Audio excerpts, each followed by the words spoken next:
This is one of those things I've always found very fascinating about Christ's parables, is that whenever he speaks about the kingdom of heaven, he uses seeds, right, and plants and trees and all these things that have to do with agriculture and farming. And yet, what was Jesus' profession? What did he spend all of his life doing? Carpentry work, right? So working with wood, making furniture, building houses. So why wouldn't he speak from that experience? Why would he look to seeds and nature so much more to define God's work in the world? You know, you think about it, what's the difference between the two? It's like when you build, say, a table, carpentry work, everything is dependent on you. You have to find all the materials. You have to start working on it. When you stop working on it at night, it doesn't keep building itself, right? If there's ever a mistake in what you're trying to make, you can actually calculate and go back to your decisions and find out exactly where you made that mistake, correct it, and keep going forward. Everything is totally dependent upon you. And the more you try to control your work, actually, the better it will be. It's the complete opposite when it comes to farming. And I don't know that much about farming, but from what I've seen and heard and understood about it, the most you can do is find the right kind of land. Prepare it, toil it, prepare the soil, fertilize it, plant the seed, and then you got to step back. All the work that really takes place, it's a cooperation between your work and nature. And you can do everything right with the season, with the harvest, with the seed, with the preparation, and the whole thing can fail. Not your fault at all, it's just that's how it worked out. Not enough rain that year. And you can also get miraculous growth where just happen to be a really good year. When I was up in Lewiston, the farmers told me that was the hardest thing, is no matter what, you could never calculate exactly the kind of crop feedback you're going to get back, because so much was dependent on conditions beyond you. So what does this have to mean with the kingdom of God? That God's ways are very much different than our ways, and we cannot manipulate God's work in our lives to the degree that maybe we wish that we could. I was a little schizophrenic this last week as I was preparing this gospel. Nothing new from weeks before that, but I was highlighted this week because I was praying about this and meditating on the Gospels and Christ's parables in the morning. And then right after that, I go to the gym. And I didn't have a lot of motivation, so I started listening to those gym motivation videos. It's like the heroin of gym drugs. You can't get off of those.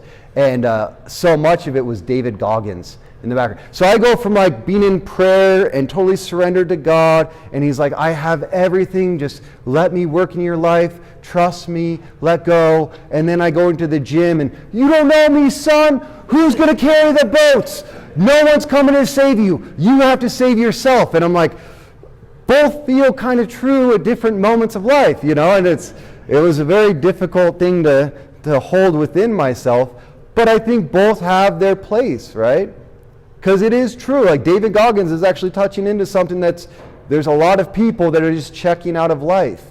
And so you have these voices coming out to say, you need to take more control of your life. You need to stop playing the victim card and just being totally surrendered to whatever happens in life and take some responsibility, take some control, get off the porch and find that frickin' dog. Billy Madison quote, you didn't get it. But you have to take some control of your life, right?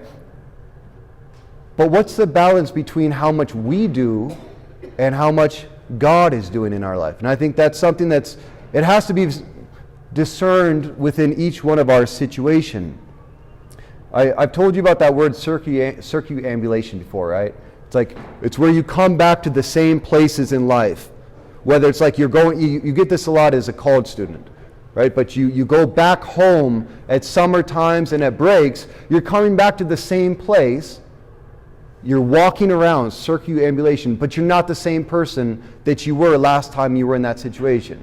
It can happen in relationships. You get in different circumstances, but the same behavior is coming out. But then you realize you're not the same person this time around. And our whole year is that way. We come back to the same seasons, the same times. And the hope is that when I'm coming back there, I'm not always the same as I was before. I'm growing.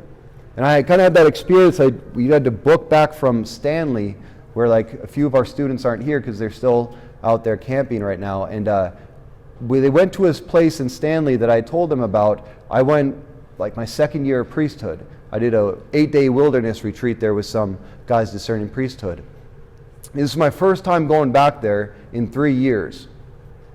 And just sitting in this spot where I meditated every day at that time, I had such an overwhelming experience of God's grace.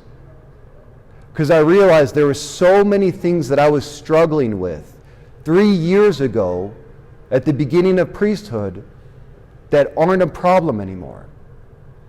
I was thinking about all these different situations I was asking God for help with in the church, in myself, in different relationships, and that's not a problem anymore.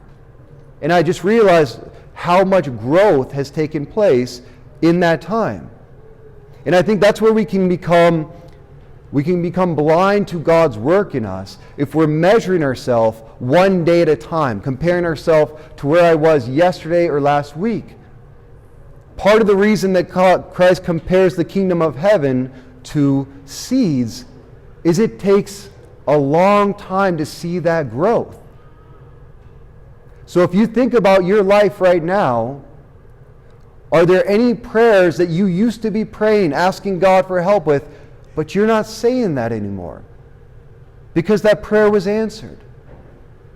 Are there things in your life that maybe every one of us is going through our own struggles in one way or another, but are there things in your life that you were struggling with 5 years ago, begging God to help you with, and He answered that prayer? It's no longer a part of your life. Part of comparing, when you're making a table, it's a day-by-day judgment, right? Because it's something that's very tangible in front of us, but seeds take a long time to die and to grow and produce their fruit. And a lot of the work is happening underneath the surface. So it's not tangible. It's not always seen.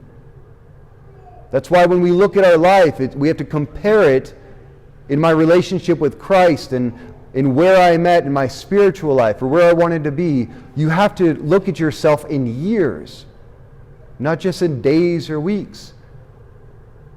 And that's what gives gratitude, and it opens our eyes to the ways that God is truly working in our lives, in these hidden, imperceptible ways that perhaps I was blind to if I'm just looking at every present moment. I think the worst thing in my meditations on David Goggins this past week, going from the gospel to Goggins, the problem with it is that it's such an emphasis on your willpower. Over and over again, no one is coming to save you. You have to do it yourself. And that can put a burden on us as human beings that we were never meant to carry. Because yes, maybe you can get stronger. Maybe you can make more money. Maybe you can make your externals a little bit better than they were the year before, than putting that willpower into change. But the one thing that David Goggins never talks about is a father. It's the one who comes to save him, to protect him, to provide for him. And Jesus Christ, who was the most independent, perfect human being that ever lived, actually lived his life differently. He didn't go becoming more and more independent and on his own. But it was a deeper and deeper dependence upon his own Father, who took care of him and protected him and guided him and saved him, even in the midst of death. On Father's Day, we can all take the time to think about, what are the gifts I've received from my own father? What are the ways that I reflect my father's being in myself? And that took a lot of time. We don't just grow into our fathers in one day. But also, how am I beginning to reflect the Father's love for me?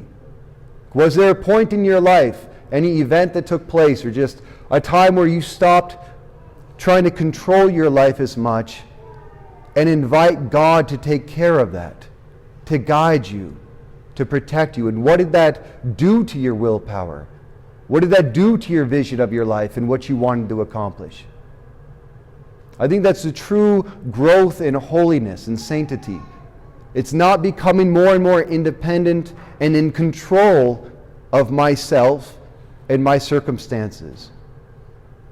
But it's a deeper and deeper awareness of the Father's love over me in a way that causes me to relax, to let go and let it be done to me according to His Word. Because I think the loneliest feeling people can have at times is when you accomplish a goal, when you get where you thought you wanted to be, and you get there and you're still alone because it was all up to me. We were never meant for that. And we do need to respond to the grace that God gives us. Put ourselves in His presence, ask for His help, open ourselves up to Him, just like the land on a field. But in the end, your growth in sanctity and mine is not our work. It's the Father's work in us. And in one moment, we're going to receive the greatest seed, the smallest seed, the most imperceptible seed that most of the world is blind to. The seed of Christ Himself given to us on this altar. And when we really recognize the Father still giving us His Son, Jesus Christ, body, blood, soul, and divinity in the Holy Eucharist, and feeding my land with the precious blood of His Son, maybe my eyes will be opened to the great work of salvation that He Himself is working in me.